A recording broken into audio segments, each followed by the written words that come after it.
Hello, everyone, and thank you for joining us this evening for the second week of our four-part series, Mighty and Immeasurable, The Legacy of Beethoven. As you know, this year, 2020, marks the 250th anniversary of Beethoven's birth in Bonn, Germany. Tonight's lecture, The Evolution of Piano Repertoire, is presented by Dr. Gil Harel. He doesn't need any introduction, I know that, but there may be one person here who hasn't heard him speak before, and I just want to refresh your memory. Gil teaches music theory and history at Naugatuck Community College, where he was presented with the Merit Award for exemplary service to the college. He conducts the college chorale, a cappella ensemble, and serves as musical director of theater productions. In his spare time, if there's any, he stays active as a pianist, and you're going to hear a little more tonight, and vocalist. So please join me in welcoming Dr. Gil Harel to Darien. Thank you so much, Jim. Thank you again for the warm introduction. Welcome back, folks. Welcome to night 2 of this 4-part series on the legacy of Beethoven. We could have 40 or 400 programs on Beethoven's music and still have much to learn.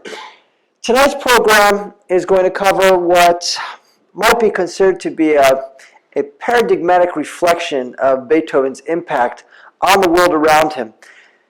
Specifically, I'm talking about the evolution of keyboard music. As the piano, the hardware, advanced to resemble what we recognize here in the room as what we call a baby grand piano, or if it's longer, a grand piano. Repertoire, written by Beethoven, was composed to exploit and tap into the capabilities of this new and evolving instrument. So we're very much going to be interested tonight in the technical developments of the instrument from, say, the 1790s into the 1820s, when Beethoven passed away at the age of 56 and a few months in 1827.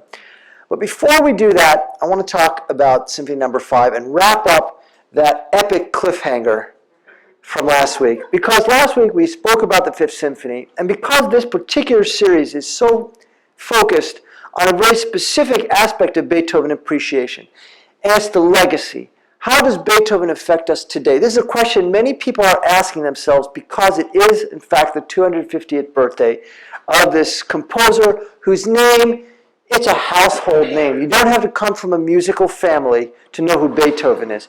You don't have to have studied at a conservatory. You don't have to know the intricacies of sonata form. You don't have to know how to modulate by chromatic third. These are all technical things that can be learned, but doesn't change the fact that the name Beethoven is an iconic name that's recognized not just in the Western world, but as some writers, including a recent biographer of Beethoven, Jan Swafford, has posited, over half the population on Earth would recognize the name Beethoven, the adult population. So that's hundreds of millions and even billions of people. It's unbelievable to think that one individual could have that kind of reach. I think a question we'll be asking ourselves tonight, and we will continue to ask ourselves, not only in the coming programs, but into the future, both in our meetings here at the Darien Library and beyond, is why? How? How did this one individual create what he created? How has this music endured for so long? How does it remain so influential? And how has it shaped so much of the aesthetic outlook of composers and artists and poets and many others since the time of Beethoven's own life 200 years ago? These are great questions to contemplate, and we'll do so tonight. In our last lecture, we talked about the 5th Symphony. We talked about that incredibly urgent-sounding beginning, which strikes us with its minor mode tonality in the key of C minor. Not for its melodic quality, but because of its rhythmic quality. Remember we talked about that rhythm? That 3 short plus 1 longer tone? And yes, it is melodic, but it's more rhythmic. It's a visceral sensation that is imparted unto us by that rhythm. It's the way the symphony starts, and as we saw last week, the whole first movement is bound up with that whole 3-note plus one long note motif, what we call the fate motif. Fate because, again, this comes from a dubious source at best. Remember him, Anton Schindler, Beethoven's one-time secretary, who fudged a bunch of documents after Beethoven's death to try to convince posterity that he was indispensable to the maestro, when in fact Beethoven had profound contempt for the man. Nonetheless, we talked about the first movement. We looked at that tremendously helpful bar color-coded score, where we saw that rhythm, the fate rhythm, appears and manifests everywhere in the orchestra. It's in the top instruments, which would be your violins, your flutes. It's in the middle register, and it's certainly in the bass. It's everywhere. It's ubiquitous. It's in a minor key when it starts, but remember, what begins like this is going to become, right, in a major key. So we hear it there, we hear it at the end, sounding very urgent.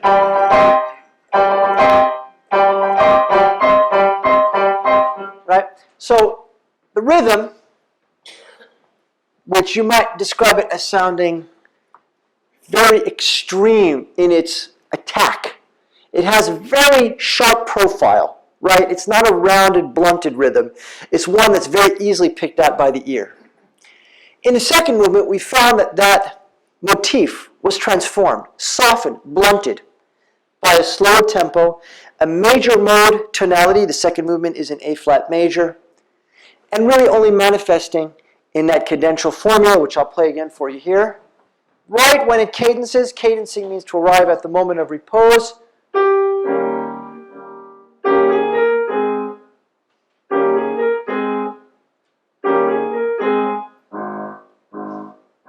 Ya-pa-pa-pa. Well, disguised though it may be, we were able to pick it out, recognize it, and appreciate it, and thus forge a connection between first and second movements. Now let's pause for a very brief tangent on this term we hear so often when we talk about music. We often hear this term movement. Oh, the third movement of this string quartet, the fourth movement of this symphony, the first movement, the second movement. What does it mean? Why do we use this term movement? In a way, it's a very easy concept to digest. And it has to do with the way music developed coming out of the Baroque period. In the early classical period, 1750s and 60s, as the symphony was being developed, the string quartet was being developed, the piano sonata, so many of the familiar genres to us were really born in the classical period. And they were created and refined by composers like Haydn and Mozart and Beethoven. And they really haven't changed much since, by the way. The idea was that large-scale works and small-scale works alike, whether it's a huge, sprawling symphony or an intimate string quartet, which we're going to talk about in week 4 when we look at chamber music, or even a solo piano sonata, these works should be divided up into different movements. And these movements are sort of almost independent, or at least they were. You'll see how Beethoven changes that. They were sort of independent sections, which would be distinguished by two main factors, one of which is very easy to hear, the other of which is not. The easy thing to hear is tempo. How many of us here tonight, even if you think you don't have a scintilla of musicality, I bet you everybody here would have no trouble whatsoever distinguishing between a fast tempo and a slow tempo. Now, is it allegro moderato? Is it vivace or vivacissimo? Or is it presto agitato? It's irrelevant. Most of us, because, folks, those distinctions, I want to point out, are almost more poetic than they are scientific. Most of us could have no trouble immediately telling the difference between the various tempos, or tempi, as we sometimes say. So a movement should have a different tempo. And here's the idea.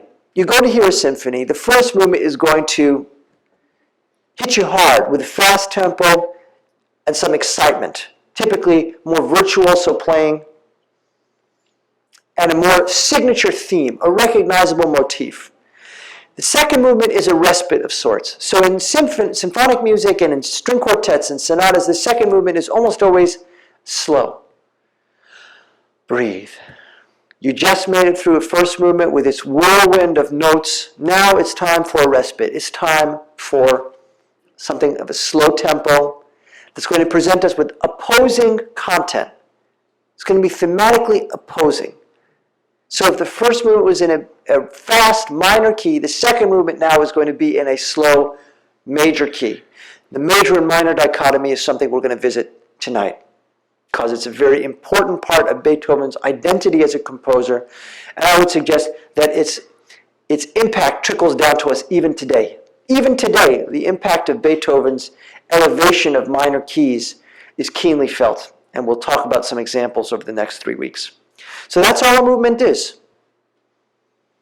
It's a segment of a larger work distinguished by its tempo and its key. And it's going to be alternating. It's going to be different than what precedes or what succeeds it. In other words, if I go fast and major, then I might go slow and minor, and then I'm going to go back to something faster and major, perhaps. Do you see the idea? And the idea is that the variety keeps the listener's interest peaked, because you've got something different. And all of these parts, when taken as an aggregate sum, make up the symphony or the string quartet or whatever the work is in question. Here's the problem. You could say, well, Gil, you just told us that in a movement, it's a sort of separate entity, right? We've all seen and heard and experienced this sort of stereotypical moment where the movement ends and we hear a choir of coughing and lozenges unwrapping. That sort of thing, right? Now you can ask a very good question, which is, if I blur or ignore the distinction between movements, in other words, if I go right from my third movement into my fourth movement without any telegraphing to the audience that, hey, it's a new movement, should we even consider them to be separate movements? And the answer is yes. Because even though there may not be a formal distinction, in other words, there may not be an end and a new beginning, we will still hear that something has fundamentally changed. So there will be a new tempo. There will be a new time signature, maybe. Time signature meaning a metric pattern of strong and weak beats. And there will usually be a new key as well. So even though you may not hear it very clearly, it is still there. But what does Beethoven do in the Fifth Symphony? He bulldozes that wall that's supposed to divide the movements. He doesn't just knock it down. He doesn't gently push it down. He runs over it at max speed with one of those, caterpillars. He's riding in the bulldozer here. And what is the bulldozer in this case? It's brass instruments. It's a battery of brass instruments, including for the first time trombones, which are a familiar instrument to us. We've all seen them. It's a sort of instrument, I think, that for many people evokes marching bands and jazz, perhaps. But its role in symphonic literature can be traced directly to Beethoven, which is a very cool detail, I think. So if you know any trombone players, you can let them know. They probably already know. You can let them know that they have Beethoven to thank for their inclusion in symphonic repertoire. But it starts with the Fifth Symphony. You can look prior and there are no trombones. So before you get to Mahler and Bruckner, where there's 8 different trombone parts, we start with Beethoven 5. So there's no barrier, there's no wall, there's no distinction between the third and fourth movements, at least not a formal one where we end and begin. But when we get to the fourth movement, we know we've gotten there. How do we know?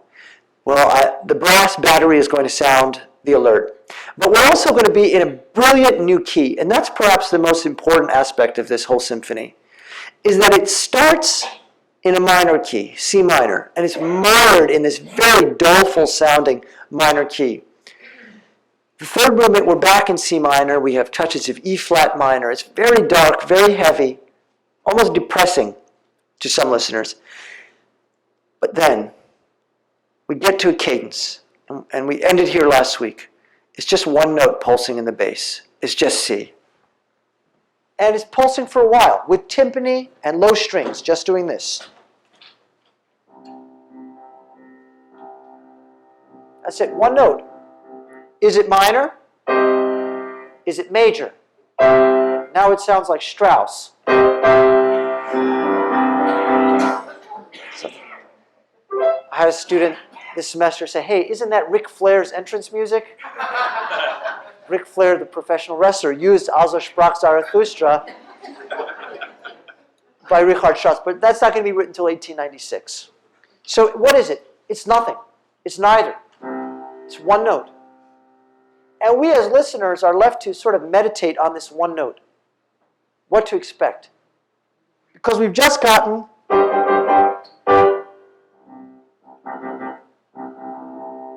and we have every reason to think it's going to continue in minor, because that's where it was. Sure. But we don't get anything except the C. No other notes. Now a violin comes in.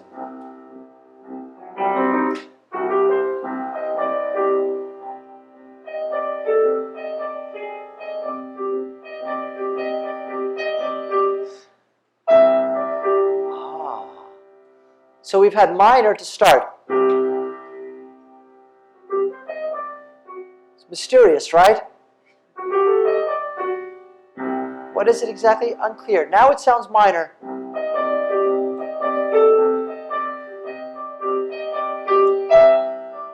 And we get a note here. You hear the brightness of that? Because it's in E natural and E over C. It's going to sound like C major. But it doesn't stop there. It continues to climb. So let's start again. You hear this? It's minor at first. With mystery. And then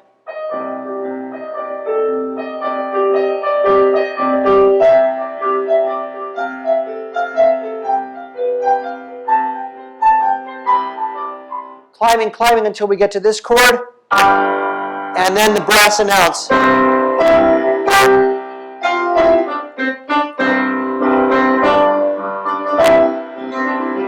When we get to this,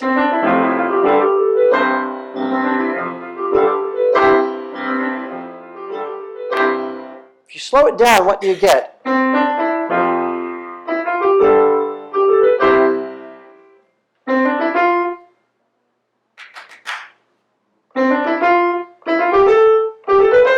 It's an ascending scale made up of really 3 superimposed fate motif rhythms in a rising scale.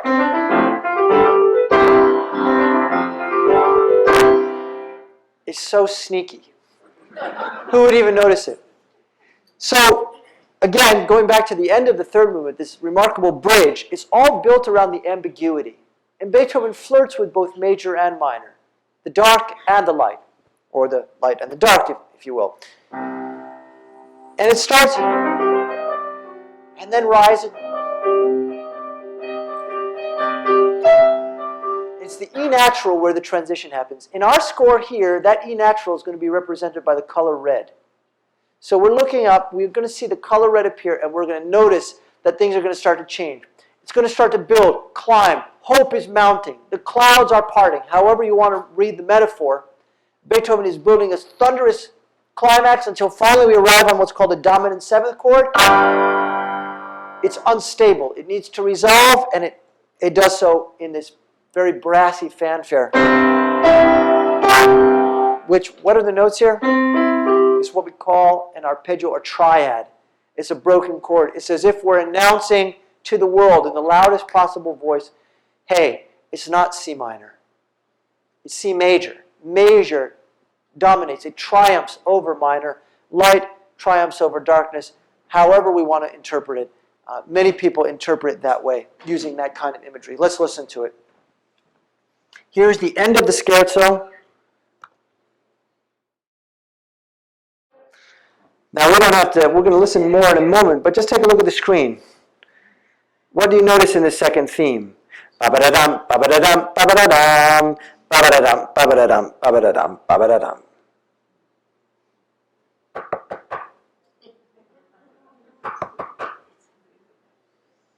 Now maybe some of us have heard this symphony more times than we can count. Have we ever thought about how this theme in the last movement connects us right back to the opening motif in the symphony? It's a remarkable example of what scholars sometimes refer to as an organic or a unified symphony, where each of the movements is connected, sometimes in an extraordinarily subtle fashion, to a central unifying theme, motif, or rhythmic cell in this case. Let's listen to more of the second theme, and then we'll skip to the end. We're not going to listen to the whole finale, although I encourage you to go ahead and boot it up anytime you like on whatever streaming service you use, or if you've got some media, a CD. I tell my students we used to have these things. They were discs with a little hole in the middle. We call them CDs. It's a CD. All right, compact disc. I want to skip to the end. Remember last week when we talked about the first movement, we said that in a sonata form movement, that is to say in the first movement or in the last movement of a symphony, we tend to get this little tail that a composer will sometimes tack on to the end, just to reinforce the tonality and give us a more satisfying oomph as we head into the cadence. We call this section a coda. In fact, the word coda in Italian actually means tail. Beethoven's codas are infamous for their length and for sometimes introducing new harmonic and melodic material. The function of the coda was never defined in a treatise. It was a convention that composers adhered to, where you would sort of tack on 8 bars or 16 bars to emphasize what had already transpired. An exclamation point at the end of your musical sentence. Here, Beethoven is not just giving us an exclamation point, he's giving us a new paragraph. He's giving us an epilogue, if you will. And in this particular one, you're going to hear an instrument which is certainly not an instrument that many people would probably want to have practiced in their home. It's the piccolo, which I think ranks up there with the drums in terms of instruments you would actively deter your children or grandchildren from playing. Drums? You don't want to play drums. No. How about something with headphones instead? They have electric drums. Anyway, so the piccolo, like the trombone, like the contrabassoon, was a heretofore unused instrument in symphonic repertoire. Beethoven is going to use it here. And it gives the music a wonderfully buoyant quality. It sounds shimmery and ethereal the way he uses it. It kind of floats above the orchestra, often trilling away in a way that adds that extra element of brightness. We sometimes describe instrumental sound color as being on a spectrum from dark to bright. There's much more to it than that, but needless to say, the piccolo is on the extreme end. And in this particular movement, which starts with this heroic fanfare outlining the C major, bam, bam, bam, right? C, E, G makes C major. Here, the piccolo is going to lead us through that coda and to the final cadence, which is a very unusual cadence. Many of you have heard it. I wonder if you've meditated on the unique nature of this cadence. Perhaps what's so unique about it is that nothing about it seems remarkable. And yet there is something I think very noteworthy, which we'll discuss in a couple of minutes. First, let's listen to the end. So here you can even see, even before I press play, here's the fate motif, yeah? Even there we hear the piccolo cutting through the whole orchestral texture. All right, a couple of interesting things about this. First, let's go to where the tempo picks up for this final mad dash. Composers sometimes do this, where in that last stretch to the final cadence, the tempo goes into a faster tempo, obviously. In this case, it's almost a cut time. Instead of counting quarter notes, we have to start counting half notes. In other words, the tempo becomes so fast, it's almost, you could think of it as double time. And yet, even there, I think we can hear so what we're looking for is these groups of 3, right? So bum, bum, bum, we start to feel it into 1, 2, 1. But take a look at what's going on in the orchestra. Da da da da da da da da da da da. Let's have a listen and try to follow these 3 short notes as they pop back and forth. A couple seconds back. Pop, pop, pop, pop. So the fate motif is there, and if we skip to the very end, we get this final vacillation between tonic and dominant chords, which is essentially a way of saying that it's signaling to us that we're at the end. But historians and commentators have found this last stretch perplexing. Let's listen again to the last 30 seconds. Maybe if I played at the piano, it will be a little bit more obvious to call attention to what historians have found interesting about this. In a nutshell, and I'm sort of paraphrasing what Beethoven wrote, it's something like this.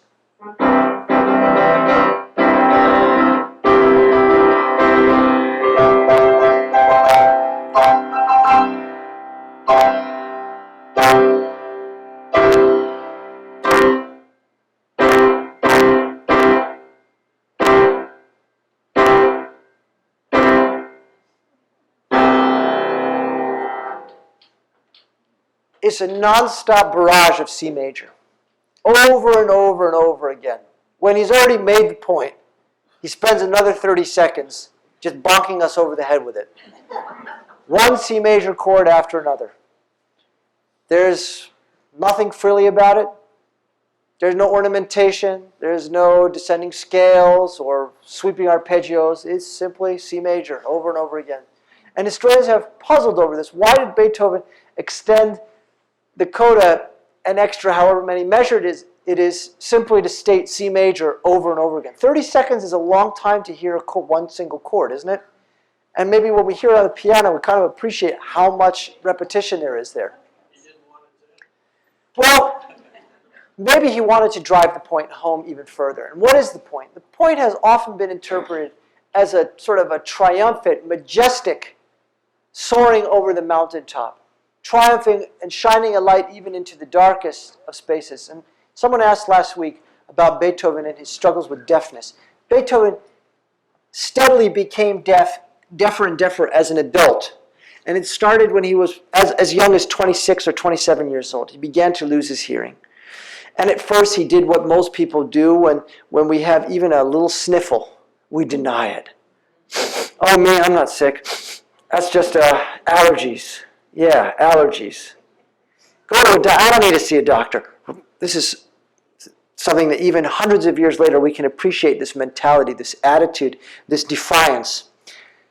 Eventually, he realizes that it's not getting any better. In fact, he writes as much in a heartbreaking letter to his brothers.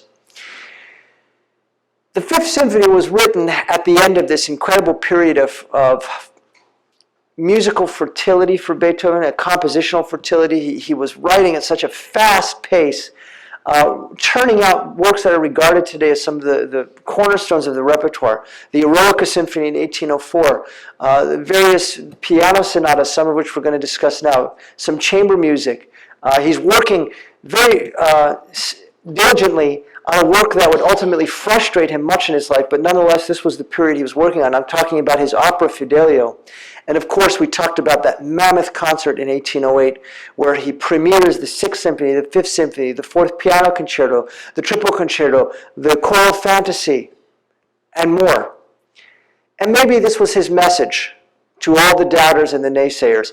One of the reasons he was worried about admitting his deafness to the world was because he was concerned that he'd be written off, dismissed. Because people can't wrap their head, even today, it's a very frequently encountered question. How? It's tough to wrap our heads around the idea of a composer who's deaf. Yeah, I mentioned last week that the answer is memory. So let me take a few minutes to speak about that, and then we'll get to some piano repertoire to wrap up today. Musicians develop a sensibility that, in fact, every one of us in this room possesses. We sometimes refer to this as the inner ear. Very abstract sounding, and it is. The idea is that we learn to create memories which correspond to note relationships in the same way that one could close his or her eyes and imagine a color. Conjure up any color you want. Red, pink, blue, chartreuse, periwinkle. Periwinkle. It's blue. It's blue. It's a different blue. The point is that why do we have no trouble conjuring up colors? Without a visual stimulus, we can imagine them without trouble. We can recognize them when we see them without any trouble, right?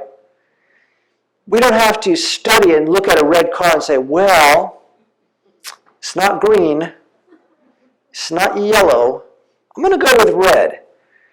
My suggestion is if that does happen, you should probably see a doctor about that. But if you think about it, colors represent or reflect the way our eye perceives different frequencies. Now, those are much faster frequencies than sound frequencies. Nonetheless, sound, as we interpret, as our ears process it, our brains process it, is simply frequencies. I'm not suggesting that Beethoven said, oh, A is 440 hertz, and B flat is about 465 hertz. That's not how he thought. He was just very lucky to possess a very rare gift, which is very infrequently encountered, although at Naugatuck Valley we seem to have a wildly disproportionate number of students with perfect pitch. We have 2 right now who are, of the 25 music students that we have, 2 of them have perfect pitch, which is, let's call it an even 2 out of 20, 10%, maybe somewhere between 8 and 10%. In the general population, it's like 1 in 10,000. So that's 1/100th of 1%. So something in the water, I guess, up in the valley. Whatever it is, Beethoven had this ability to remember. So people sometimes ask, oh, I saw in a movie that he put his ear to the piano and he listened for the vibrations, or that he wore sort of a cone-shaped helmet to catch sounds. It's true he did wear what are called ear trumpets, but he wrote contemptuously about how ineffective they were. He didn't need that sort of thing. He would have needed it, obviously, to carry on a conversation. That goes without saying. But to compose music, he doesn't need anything even resembling that, because he remembers it. He wants to write something in D minor. He remembered what D minor sounded like. He knew what E flat major sounded like. He knew what all these sounds, and that's how perfect pitch works. Another name for perfect pitch, which is seldom used, is all recall, perfect recall. Now, I don't have it, but what I do have is the ability to gauge note relationships. All I need is a reference tone. So if you were to play an F for me, you could play any other note you want. I could tell you what it is. You could play F for me, or A, give me any reference tone, play a chord, I could tell you what the chord is. I could tell you what inversion the chord is in, what the voicing is, what note is in the highest register, what note's in the lowest. And I have a fraction, a scintilla of what composers like Beethoven had just in their ears, their ability to conjure up sounds out of nowhere without an outward external sound source. So memory is the key, and it's a very abstract idea. Yes, Barbara? I read over and over again about different composers that they just couldn't hear the piece in their head before they wrote it down. John Philip Sousa, I think Mozart. Mozart, definitely. And is that the same? I mean, Well, yes. The idea that the music kind of exists and they're just a conduit where it comes down to them and they have to write it out. Some composers work like that. Beethoven did not. Beethoven labored and agonized over his scores, and he was infamous for this. People who visited him always commented, it seems, about how slovenly and unkempt he was. There were papers everywhere, and his wastebasket is overflowing, and he's walking around disheveled, wearing a bathrobe. It's a very different image than the heroic Beethoven that we're often presented with. Nonetheless, it factors heavily into how the coming generation will perceive him. Now, since we talked about Mozart, remember last week we said Mozart was perceived as a kind of genius, but it was a genius that the Romantics had they couldn't feel any closeness, any proximity, any affinity towards that genius. It was robotic to them. Of course, that's anachronistic. There are no robots. It's machine-like to them. They had machines. It's machine-like how it works. They loved Beethoven. They could relate to Beethoven because the idea of struggle, the idea of agonizing and suffering for your art, ooh, they like that. Want to be an artist? You better put yourself on rations, because you're going to starve and you're going to lose sleep, and then you'll sleep for a week straight to compensate. And then you'll be overwhelmed by dreams which are steering you in different directions. And then you'll read poetry by Goethe and you'll have to start from scratch again. And then the Napoleonic Wars will shake your faith in humanity, and then you have to do something else. They love this about Beethoven. So he really is a trendsetter. Speaking of which, let's look at some piano repertoire. I was going to talk about the F minor sonata. This is Beethoven's very first sonata, but I'm going to talk instead about a sonata that's very much in the news lately, and this is the Moonlight Sonata. Why is it in the news lately? Because recently there was a memorial, a service, a dedication to the life and achievements and the impact of Kobe Bryant, who died along with those other poor souls in that terrible helicopter crash. Musically, what's interesting about this particular event was they had all of these, of course, very, very celebrated, famous, wealthy, celebrity musicians come to be part of the service, part of the event. One of whom is an R&B singer by the name of Alicia Keys. And what does she play when she sits down to play? She played the Moonlight Sonata. And I found that very fascinating and very encouraging, because who watches basketball? Urban youth. These are not the folks who are necessarily going to encounter Beethoven in their lives. So hats off to Alicia Keys, or whatever producer suggested it, for bringing Beethoven to this event. I think it was at the Staples Center with thousands and thousands of people. And they're going to be very moved, right? Because people who wouldn't necessarily have the patience to listen to Beethoven on their own, because many people dismiss it. Many people say, oh, it's not for me, right? But if it's someone that you know, and if it's at this event, which is already a very poignant, very powerful emotional experience, now it's going to stick. And I think the Beethoven has been in the news for that reason. Yes? Kobe Bryant heard it and taught it to himself before I didn't know, I read that he apparently taught himself to play it just by listening to it. I read that he was an autodidact pianist, so I believe that story. Here's a spoiler alert, it's not a hard piece. It's not the easiest piece. What's hard about it is that for newer pianists, they may struggle with the key. If it were written in D minor, it would be a lot easier to read, but it's written in C sharp minor. Now you might ask, oh, does that really matter? Who cares what key it's in? It does matter. And it's going to have a huge impact on the coming generations. Chopin, some of his most important works are in C sharp minor for Chopin. The Fantasy Impromptu, let me demonstrate, so I'm not just name dropping here. Here's C sharp minor. Right, here's Moonlight.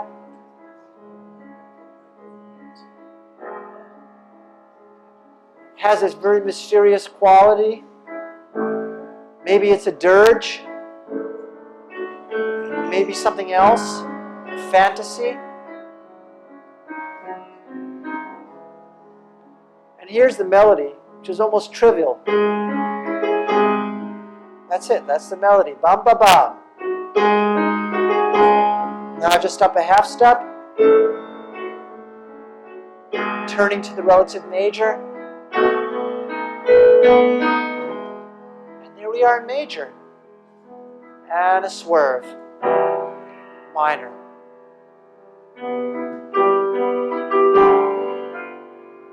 Turning to a totally new direction.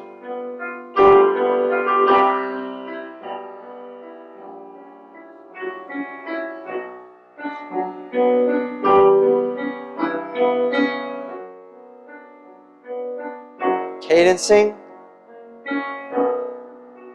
Now major.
our attention here.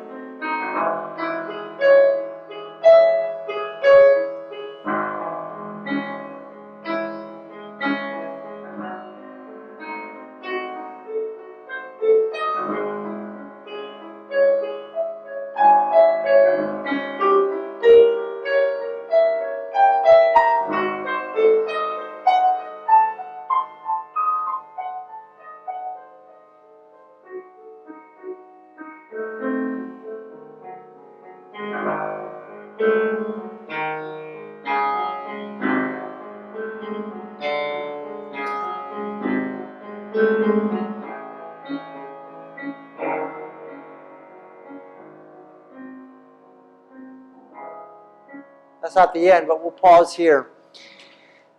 There's a tremendous amount of tension. So a few things we should say about Beethoven and his use of minor keys. Number one, the idea of writing in a minor key was not new. Bach did it all the time. The thing is, for audiences then, as for audiences now, minor keys tend to leave us with a sense of gloominess.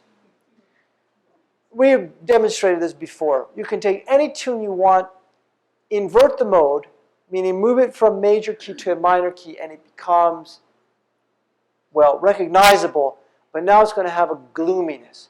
Sometimes an evil sound, a demonic sound. Poor Mr. Softy, if we were to put him in a minor key,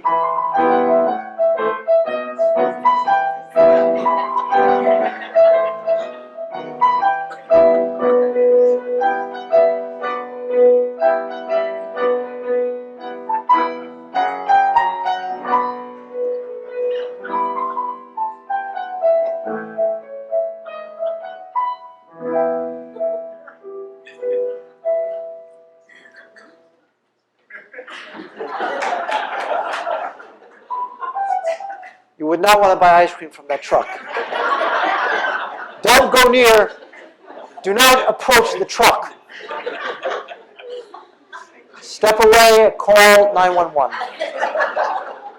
Hello, dispatch. Yes, there's an ice cream truck playing a jingle in a minor key. Kind of freaked out right now. What do we do? You could take the most buoyant music, the most hopeful music of celebration and triumph and joy, and if you invert the mode, all of a sudden that minor key is going to leave you feeling rather dour, rather doleful. Now we've seen that this dichotomy can be used to great effect, right? Of course, the Fifth Symphony is all about that. Someone asked you, sum up the Fifth Symphony in a one-sentence nutshell. What you might say is that the Fifth Symphony taps into the powerful dichotomy that exists in music between major and minor keys. By starting in minor and ending in major, it takes us on such an upward bound trajectory that the hopefulness cannot be denied. Maybe that was 2 sentences. There are at least a few clauses in there. The point is that if you start in minor and you end in major, at least you've sort of compensated for some of that dour gloominess that we keep talking about. But what if you're in minor and you really remain rooted in minor? Bach does this.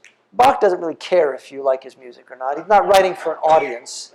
As we know from last summer when we talked about J.S. Bach's music, Bach is primarily writing for a congregation. He's not writing for posterity.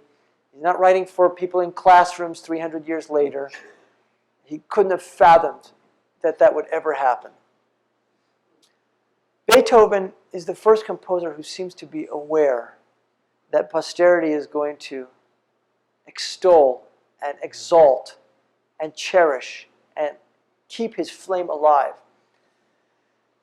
These minor key works are some of the most famous in his whole output. For the piano, some of his best-known piano sonatas are in minor keys. His first one, dedicated to Haydn, is in the key of F minor. The Moonlight Sonata is in C sharp minor. The Pathetique Sonata, which starts with that very famous, thunderous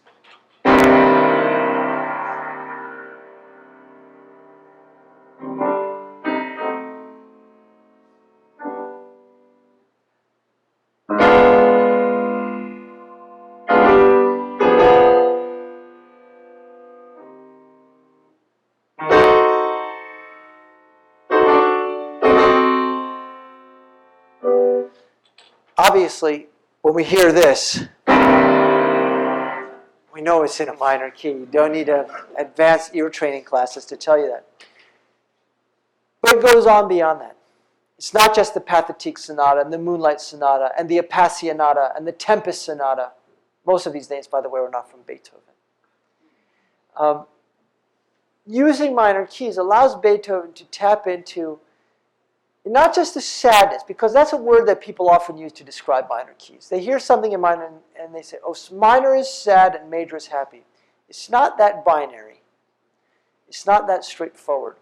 Minor can conjure up so much more than simply sadness. It can sound sad, but even within sadness, there's a tremendous spectrum, isn't there? There's tragic sad, there's wistful sad and yearning, there's devastation and loneliness and despair. There's so many different ways to think about sadness, so many prisms to interpret that word. And that should give us an indication that the same is true of keys and modes. But it must be said that because Beethoven, so many of his most famous works are in minor keys, this is a big part of his legacy, utilizing the minor key. I want to look not at the first movement of Moonlight, but at the last movement. Now that we're experts on what a movement is, we can ask ourselves, what should we expect? Well, the first movement's slow. The second movement is a sort of a jolly dance. It's over before it starts. It's a very short movement in D-flat major. This leaves us with the tour de force, the real focal point of the Moonlight Sonata. It's not the first movement, it's the last movement. That's the sort of what this whole sonata is building towards. And it's a bugbear to play. It's a bugbear because it requires tremendous stamina. Now, we talked about the evolution of the piano at the very beginning of the program. Let's revisit this question, and then I'll play a few licks, as jazz musicians say, from the sonata, and then we'll listen to this excellent Ukrainian pianist, Valentina Lisitsa, play. She's a remarkable player. She's also a bit of a lunatic. She's the first person, to my knowledge, in history who has gotten herself fired from a gig playing with Toronto Symphony Orchestra, playing a classical concerti. She got herself fired because of her tweets. So anyway, fascinating figure, a real kind of a great figure to study when you want to look at music. When people look back at music in the early 21st century and the impact of social media, her career started through social media, and it's been detrimentally affected by her social media. So anyway, she's a Ukrainian who loves Vladimir Putin, I guess, and wants Ukraine to be, I shouldn't say exactly, because I don't know exactly what her views are, but she's gotten into a lot of trouble. Leave it at that. The third movement of the Moonlight Sonata is marked presto agitato, so very fast in a kind of agitated way. As I said, it requires stamina. It also required a new instrument. This could not be played on the instrument that was available to Bach, the harpsichord, or the pianos which existed in Bach's day. Even Mozart would not have been able to play this on the pianos that he played in his youth and even into his early adulthood. The piano was steadily evolving. Gone was the harpsichord. Because of its objectionable sound color, what does a harpsichord sound like? Tinny, that's a word that comes up. Metallic. It sounds that way because if you were to look inside a harpsichord, it has a fundamentally different sound mechanism than the piano. In a piano, when we strike a key, it triggers a hammer. And that hammer strikes the string, which then resonates. The hammer, by the way, is wrapped in felt. Back in this period, in the 18th century, it was wrapped in leather. And into the early 19th century, they wrapped it in leather. So that accounts for a slightly different sound color if you ever listen to an old, authentic sounding forte piano. In a harpsichord, you've got a metallic, almost like a crooked finger called a plectrum. And you press the key and it plucks. So it doesn't matter if you press it nice and gingerly, or if you slam it with great vigor, you get the same sound. So the piano was, by Beethoven's era, it has supplanted the harpsichord. The harpsichord has gone the way of the dodo bird and tube socks. It's not coming back. It's not coming back. Because in terms of its expressivity, it is inferior to the musicians of that period. They felt that the piano had such a greater expressive range because you can control the sound and thus contour the music you're playing in a way that harpsichord can't do. All right. The range is also going to expand. We're going to get more keys on the piano. Towards the end of Beethoven's life, they're going to start to build them sturdier with iron framing inside and cross-stringing on the strings to create a richer and more vibrant tone when the strings are buzzing. The damper pedal, which is an indispensable part of the piano, the rightmost pedal, what we sometimes call the sustain pedal, it's going to be used more liberally here. When you play Mozart, idiomatically, you really shouldn't use very much pedal at all, because Mozart's music was not written with the modern damper pedal in mind. It was a much fainter sustain. So if you do play Mozart, try playing it with no sustain at all. And you may find that you like it. It has a crispness to it, which is sometimes lost thanks to the modern sustain pedal. All right. This particular sonata ends. And it ends with these rocketing figures that begin the third movement. And these figures are going to stick around. And they sound a bit like this. They're arpeggios, they're broken chords that shoot up the piano very quickly, like so.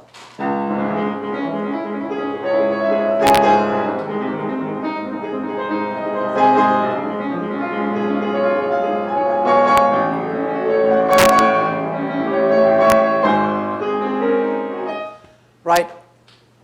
Setting the tone immediately. We slow it down, it's just chords, right? Students sometimes say, oh, I don't like playing scales. I don't like to, when I practice, I just like to play. I don't like to actually do, all of those arpeggios and the scales. There's a method to, if you can play scales, guess what? You can do this.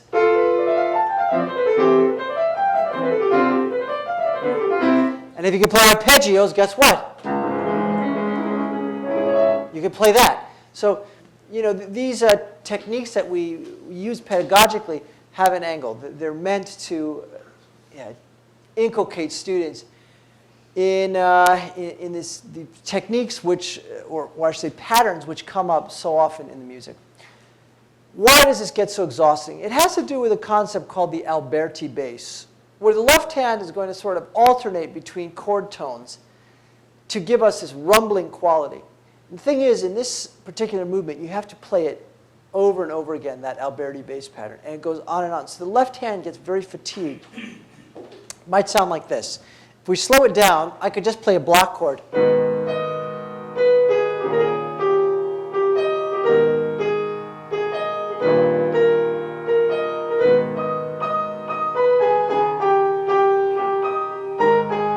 you hear that? I'm just playing block chords. That's not what Beethoven does. He has it sort of moving like this.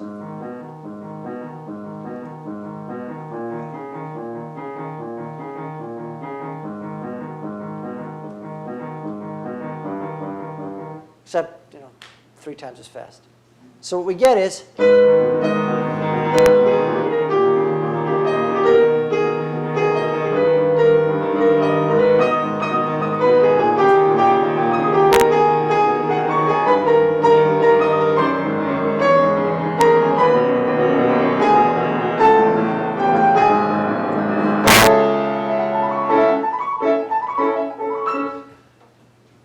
play that over and over again, which he asks you to do, and it becomes a test, a check on your stamina, which is not something that comes up. How many people say, oh, I can't practice now because my wrist is tired?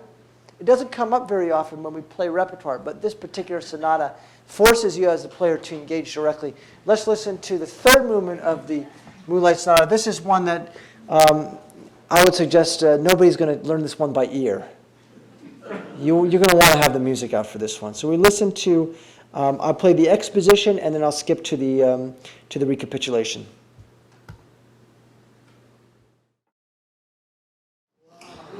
Yeah. It's a tour de force, isn't it?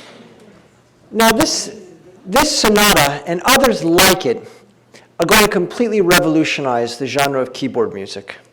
It's going to be a totally new outlook for composers coming after Beethoven because they've got this to live up to. And they're not going to write in the style of Mozart or his predecessors because in the Romantic period, that is to say after Beethoven, they were deeply influenced by Beethoven.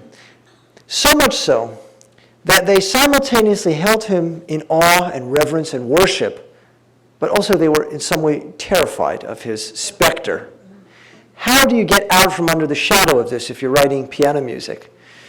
Well, in our next meeting, we're going to start by looking at a very direct example of how one composer, at least, in this case Chopin, dealt with the specter, the ghost of Beethoven, as he was struggling to find his own voices. Any composer. We know Brahms waited till he was in his 40s. He was 41 when he published his first symphony. 41's old by composer standards. So, in terms of piano repertoire, there's an awful lot to talk about. Now, we've just scratched the surface. Beethoven wrote a grand total of 32 sonatas, and if you play them end to end, it totals over 20 hours of music. It's a tremendous amount of music. It's hard to emphasize. You can't overstate how profound this reservoir is, this pool of music that Beethoven composed for the piano. And that's just the solo piano sonatas. There are other solo piano works. And there are piano concerti, 5 of them, in fact. There's chamber music, which involves piano. And of course, now that we've mastered the genres of symphony last week and this week a little bit, and now that we've dipped our toes in the waters and gotten a firm understanding of the piano repertoire and how this evolved in tandem with the steadily evolving instrument itself, next week we turn our attention to vocal works. I'm going to look at how Beethoven, this is a bit of I think a more apt question to ask, which is, okay, if you're deaf, you can write for your instrument because Beethoven grew up a piano prodigy. Piano is how he made his money up until a certain age. But he was no singer. Beethoven was never a singer. And some would argue even today that Beethoven didn't really write for voices with the same fluidity and facility that he wrote for instruments. Next week, we'll ask ourselves that question when we look at some vocal works by Beethoven. And of course, we have to look at the most famous vocal work of all, and that's the Ninth Symphony, which is only vocal in its last movements, when he brings in the chorus in the choral finale. Yet, that one movement is over 20 minutes long, and the chorus sings in at least, 14 or so of those minutes. So we look next week at the Ninth Symphony, the legacy and impact of the Ninth Symphony, but we're going to pick up where we left off, looking at Beethoven's piano repertoire, and now that we've listened to some, next week we begin by looking at the impact on the composers of the next generation. But if you want to hear what pieces I've got in mind, you got to come back next week.